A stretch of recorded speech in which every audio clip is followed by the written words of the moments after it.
নমস্কাৰ মই নিয়ৰ আৰু মই আপোনালোক সকলোকে মোৰ স্পেচ নেটৱৰ্ক চেনেলটোলৈ পুনৰ এবাৰ স্বাগতম জনাইছো ভিডিঅ'টোৰ আৰম্ভণিতে মই আপোনালোক সকলোকে এটা প্ৰশ্ন সুধিব খুজিম আমি সকলোৱে জানো যে সূৰ্যটো হৈছে এটা অতি উত্তপ্ত গেছৰ পিণ্ড এটা নক্ষত্ৰ আৰু ইয়াৰ পৃষ্ঠৰ উষ্ণতা হৈছে প্ৰায় 5500 ডিগ্ৰী সেলসিয়াছ এতিয়া আপোনালোকৰ মতে সূৰ্যৰ দৰে এনে এটা উত্তপ্ত নক্ষত্ৰৰ পৃষ্ঠৰ উষ্ণতা বেছি নে ইয়াৰ চাৰিওফালে পৰিভ্ৰমণ কৰি থকা তুলনামূলকভাৱে এটা অতি সৰু আৰু শীতল গ্ৰহ অৰ্থাৎ পৃথিৱীৰ কেন্দ্ৰৰ উষ্ণতা বেছি দেখাত প্ৰশ্নটো তেনেই সহজ যদিও প্ৰকৃততে বিজ্ঞানীসকলে বিভিন্ন পৰীক্ষা নিৰীক্ষাৰ অন্তত এইটো সিদ্ধান্তত উপনীত হৈছে যে প্ৰকৃততে পৃথিৱীৰ কেন্দ্ৰটোহে বেছি উত্তপ্ত কেনেকৈ বিজ্ঞানীসকলৰ মতে পৃথিৱীৰ কেন্দ্ৰাঞ্চলত তেজস্ক্ৰিয় মৌলসমূহে আলফা অৱক্ষয়িত হৈ শক্তি উৎপন্ন কৰে আৰু এই শক্তিৰ ফলতেই পৃথিৱীৰ কেন্দ্ৰাঞ্চল ইমান উত্তপ্ত হৈ আছে পিছে এই আলফা অৱক্ষয়নো কি আৰু তেজস্ক্ৰিয় মৌলসমূহ কিয় আলফা অৱক্ষয়িত হয় আহক আজিৰ ভিডিঅ'টোত আলোচনা কৰোঁ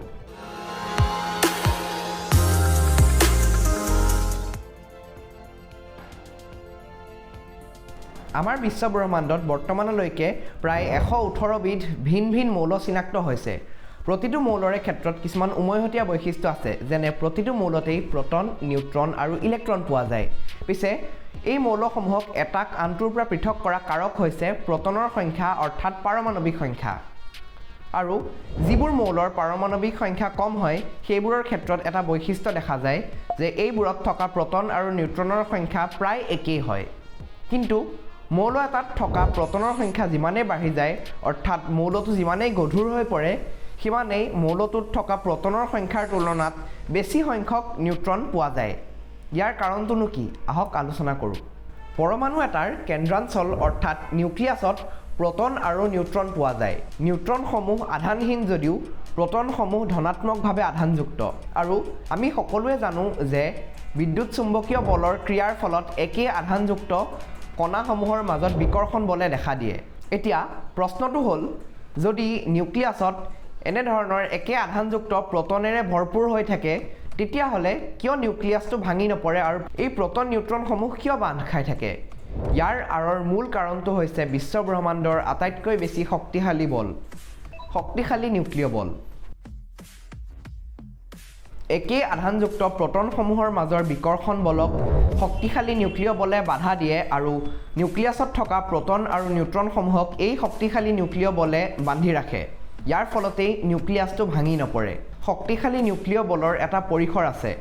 সেইটো হৈছে 10⁻⁻15 মিটাৰ অৰ্থাৎ 1 ফেম্টোমিটাৰ পাতল মৌলসমূহৰ ক্ষেত্ৰত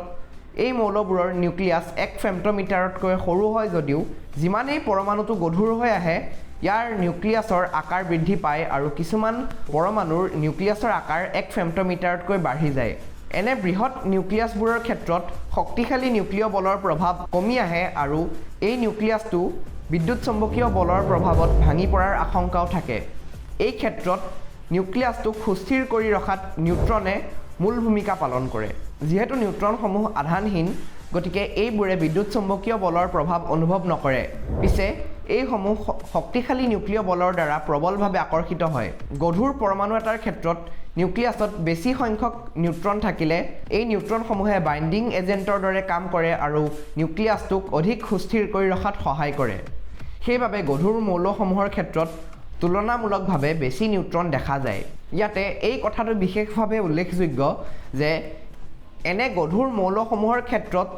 যদিও প্ৰটনতকৈ নিউট্ৰনৰ সংখ্যা বেছি হয় যিহেতু এই নিউট্ৰনসমূহে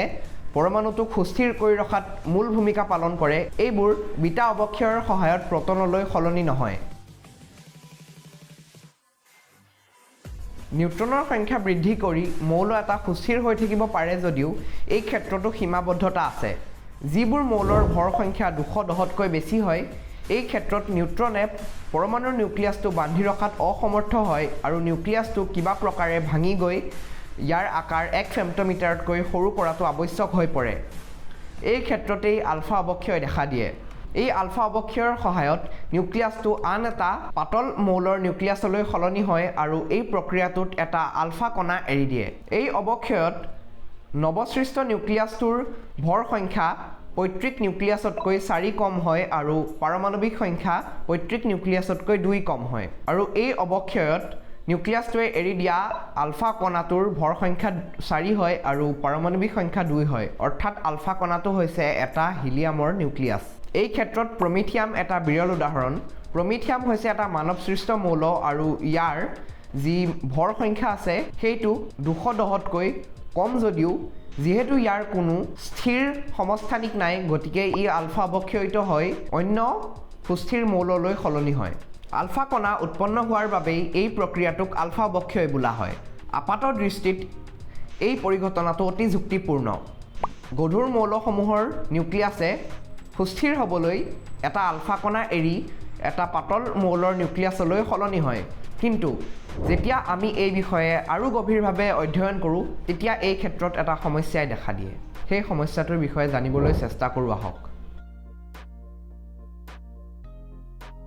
সমস্যাটোৰ অৱতাৰণা কৰিবলৈ এটা উদাহৰণ দিওঁ ইউৰেনিয়াম 238 হৈছে এটা অতি তেজস্ক্ৰিয় মৌল আৰু যেহেতু ইয়াৰ ভৰ সংখ্যা 210তকৈ বেছি ইমান অধিক ভৰ সংখ্যা থকাৰ বাবে ই অতি অস্থিৰ হয় আৰু নিজৰ নিউক্লিয়াছৰ থকা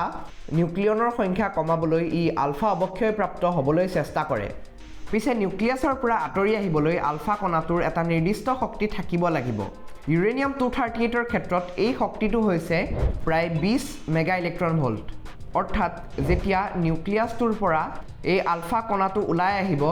ইয়াৰ শক্তি হ'ব প্ৰায় 20 মেগা ইলেক্ট্ৰন ভোল্ট অৰ্থাৎ বিজ্ঞানীসকলে এই কথাটোৰ ধাৰণা কৰিছিল কিন্তু পৰীক্ষা নিৰীক্ষা কৰি বিজ্ঞানীসকলে এই সিদ্ধান্তত উপনীত হ'ল যে প্ৰকৃততে নিউক্লিয়াছৰ পৰা ওলাই অহা আলফা কণাটোৰ শক্তি মাত্ৰ 4.2 মেগা ইলেক্ট্ৰন ভোল্ট কথাটো শুনাত বৰ আশ্চৰ্যজনক নহয়নে প্ৰয়োজনতকৈ 5 গুণ কম শক্তি থকা সত্ত্বেও আলফা কণাটোৱে নিউক্লিয়াছৰ পৰা বাহিৰ আহিব পাৰিলে কেনেকৈ ইয়াৰ বিষয়ে আৰু গভীৰভাৱে আলোচনা কৰোঁ আহক এই সমস্যাটোৰ এটা গ্ৰহণযোগ্য সমাধান পোনপ্ৰথমে 1928 খ্ৰীষ্টাব্দত জৰ্জ গেমো নামৰ বিজ্ঞানীজনে আগবঢ়াইছিল পিছে তেওঁ আগবঢ়োৱা এই সমাধানটোৰ বিষয়ে বুজিবলৈ আমি ক্লাছিকেল ফিজিক্সৰ সহায় ল'লে নহ'ব কাৰণ আমাৰ দৈনন্দিন জীৱনত দেখা বিভিন্ন ঘটনা পৰিঘটনা আৰু মহাজাগতিক ঘটনাসমূহৰ ব্যাখ্যাৰ বাবে যদিও ক্লাছিকেল ফিজিক্স উপযুক্ত অনুপৰমাণুৰ জগতখনৰ বিভিন্ন ঘটনা বুজাবলৈ কোৱান্টাম ফিজিক্সৰ সহায় লোৱাহে উচিত আৰু যেতিয়াই আমি কোৱান্টাম ফিজিক্সৰ জগতখনত প্ৰৱেশ কৰোঁ তেতিয়া পদাৰ্থই মানি চলা ধৰ্মৰ পৰিৱৰ্তন ঘটে ইয়াৰে এটা গুৰুত্বপূৰ্ণ ধৰ্ম হৈছে পদাৰ্থৰ স্থানাংকৰ অনিশ্চয়তাৰ ধৰ্ম কোৱান্টাম কণাসমূহক কিছুমান বিশেষ ৱেভ ফাংচন হিচাপে উপস্থাপন কৰিব পৰা যায় আৰু ইয়াৰ এক্স অক্ষত থকা যিকোনো এটা বিন্দুক লৈ যদি আমি ইয়াক চাইৰ ফাংচন হিচাপে উপস্থাপন কৰি ইয়াক বৰ্গ কৰোঁ তেতিয়া এক্স অক্ষৰ সেই নিৰ্দিষ্ট বিন্দুটোত কোৱান্টাম কণাটো পোৱাৰ সম্ভাৱনীয়তা লাভ কৰিম এতিয়া আহকচোন ইউৰেনিয়াম 238ৰ নিউক্লিয়াছৰ ভিতৰত থকা সেই আলফা কণাটোৰ বাবেও এনে এটা ৱেভ ফাংচন অংকন কৰোঁ ইয়াত থকা বৃত্তটো হৈছে ইউৰেনিয়াম 238ৰ নিউক্লিয়াছৰ পৰিধি এই ৱেভ ফাংচনটো ভালদৰে নিৰীক্ষণ কৰিলে আমি বুজি উঠিম নিউক্লিয়াছৰ ভিতৰতেই আলফা কণাটোক পোৱাৰ সম্ভাৱনীয়তা সৰ্বোচ্চ কিন্তু ইয়াক নিউক্লিয়াছৰ বাহিৰত পোৱাৰ সম্ভাৱনীয়তাও অশূন্য আৰু এই ধৰ্মটো আমাৰ বাবে গুৰুত্বপূৰ্ণ সেইবাবে কেতিয়াবা অপৰ্যাপ্ত শক্তি থকা এই আলফা কণাটোৱে হঠাৎ নিউক্লিয়াছৰ বাহিৰলৈ গুচি আহে এনেদৰে অপৰ্যাপ্ত শক্তি থকা সত্ত্বেও যেতিয়া কোৱান্টাম কণা এটাই কোনো বাধা পাৰ কৰি ওলাই আহে তেতিয়া এই পৰিঘটনাটোক কোৱান্টাম টানেলিং বোলা হয় আৰু এই কোৱান্টাম টানেলিঙৰ ফলতেই এই যি আলফা অৱক্ষয় আছে আৰু যি আলফা কণাৰ বিকিৰণ আছে সেয়া সম্ভৱ হৈ উঠে যিহেতু এই আলফা কণাটো ইউৰেনিয়াম 238ৰ নিউক্লিয়াছৰ বাহিৰত পোৱাৰ সম্ভাৱনীয়তা অতি ক্ষীণ সেইবাবে এই যি অৱক্ষয় হয় ই তাৎক্ষণিক নহয় যদি আমি এনেকুৱা 100টা ইউৰেনিয়াম 238ৰ পৰমাণু লওঁ তেতিয়া তাৰে 50টাৰ আলফা অৱক্ষয় হ'বলৈ প্ৰায় 4.7 বিলিয়ন বৰ্ষৰ প্ৰয়োজন হ'ব কোনো এক নিৰ্দিষ্ট সংখ্যক পৰমাণুৰ আধাখিনি আলফা অৱক্ষয়িত হ'বলৈ অথবা বিটা অৱক্ষয়িত হ'বলৈ প্ৰয়োজনীয় সময়কে অৰ্ধ জীৱনকাল বোলে আৰু পৰমাণুটোৰ নিউক্লিয়াছৰ পৰা ওলাই আহিবলগীয়া আলফা কণাটোৰ শক্তি যিমানেই কম হয় সিমানেই অৰ্ধ জীৱনকাল দীঘল হৈ আহে এইখিনিলৈকে আমি আলফা অৱক্ষয়ৰ বিষয়ে বহুকেইটা গুৰুত্বপূৰ্ণ কথা আলোচনা কৰিলোঁ যদিও আমি এতিয়ালৈকে আলোচনা কৰা নাই কিয় আলফা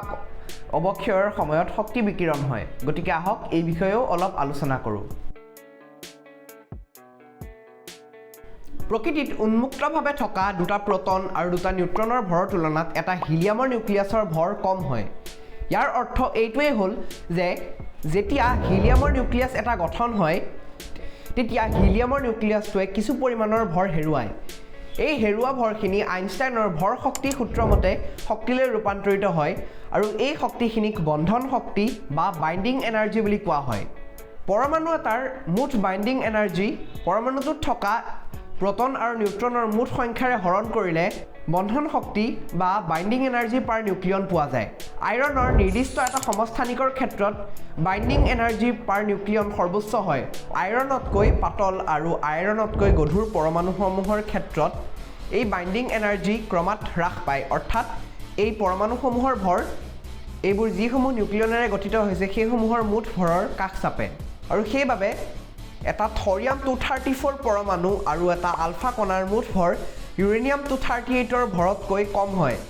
আৰু সেইবাবে আলফা অৱক্ষয়ত যিখিনি ভৰ হেৰাই যায় সেই ভৰখিনি আইনষ্টাইনৰ ভৰ শক্তি সূত্ৰ মতে শক্তিলৈ ৰূপান্তৰিত হয় আৰু সেইবাবে আলফা অৱক্ষয়ৰ সময়ত শক্তি উৎপন্ন হয় আজিৰ এই ভিডিঅ'টোত আমি আলফা অৱক্ষয়নো কি আলফা অৱক্ষয়ৰ ফলত কেনেকৈ শক্তি উৎপন্ন হয় আৰু কোৱাণ্টাম টানেলিংনো কি এই কথাকেইটাৰ ওপৰত কিছু আলোচনা কৰিলোঁ গতিকে আজিৰ আমাৰ এই আলোচনা ইমানতে সামৰিছোঁ ভৱিষ্যতে পুনৰ এটা ভিডিঅ' লৈ আপোনালোকৰ ওচৰলৈ আহিম ধন্যবাদ